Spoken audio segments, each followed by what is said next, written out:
So Carol Sanders says, I should be thankful that they saved a few of my electronic devices, but threw away the electronic camera that showed that we were telling the truth, that we did not set in our apartment that killed our 2 cats, nearly killed me and the dog. And in turn, the police showed that they knew it, and they falsified these charges, but do ours in their favor. These are the whole pumpkin is blooming, another pumpkin, and unfortunately the city came to cover up this cruel and inhuman act by officers of the Toronto Police and for Toronto the housing and the total negligence of the fire inspector, who says because I told him how I found out about the fire, which was by lighting a cigarette inadvertently, I stand on the smoke sensor in the living room. When it went off, I finished the cigarette, put it out in the bathroom, and then went and grabbed a CD in the living room, found out the smoke sensor. There was no alarm, but then I smelled something, went towards the bed, the hallway, opened the door, nothing in the hallway, went towards the kitchen, nothing in the kitchen. Then I went to Paul's room, a homeless man who had assisted by giving our place after housing kicked him out within 3 days after his common law wife, 31 years, died. And in turn, he lived with my 2 cats, me and Annecy, in the living room. And no response when I opened the door. A tsunami of fire nearly killed us. If it wasn't for me, my swift thinking telling Annecy out and she obeyed, and then us pressing the fire alarm, then we probably would have had a lot more damage in the place. Eventually, Keaton was not in the room.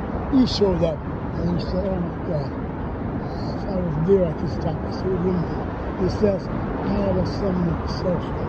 It was one of those oldest new batteries. And I plugged it into a socket I knew was faulty wired in the bedroom. And I got housing units, plumbers, anyone, just to do the electrical for the contract work, because they don't have to show any records.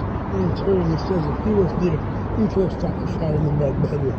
Because I told them all I found was the fire, they said I had a cigarette, and from 2:45 to 3 p.m., burnt down my place, killed my 2 cats, my Mr. Wonderful Miss Cat of 5 years, rescued this dog who I rescued from abuse, and in turn, say what?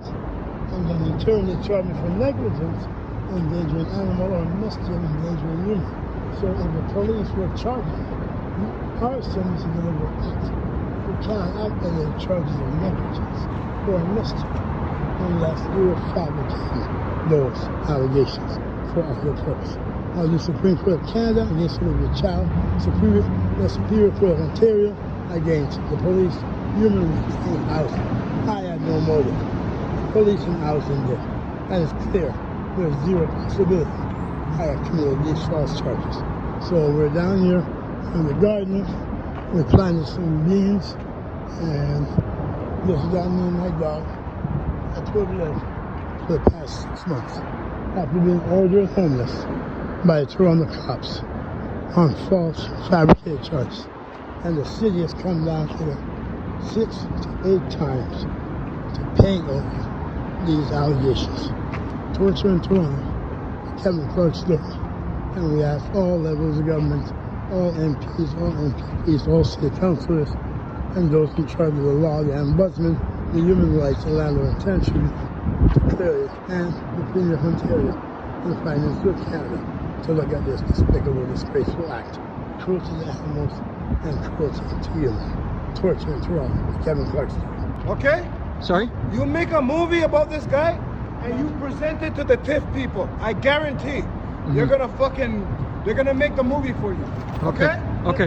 This guy, he grew up in the same fucking hood that I grew up in Scarborough, Appleworth. That's amazing, okay? Corvette School, okay?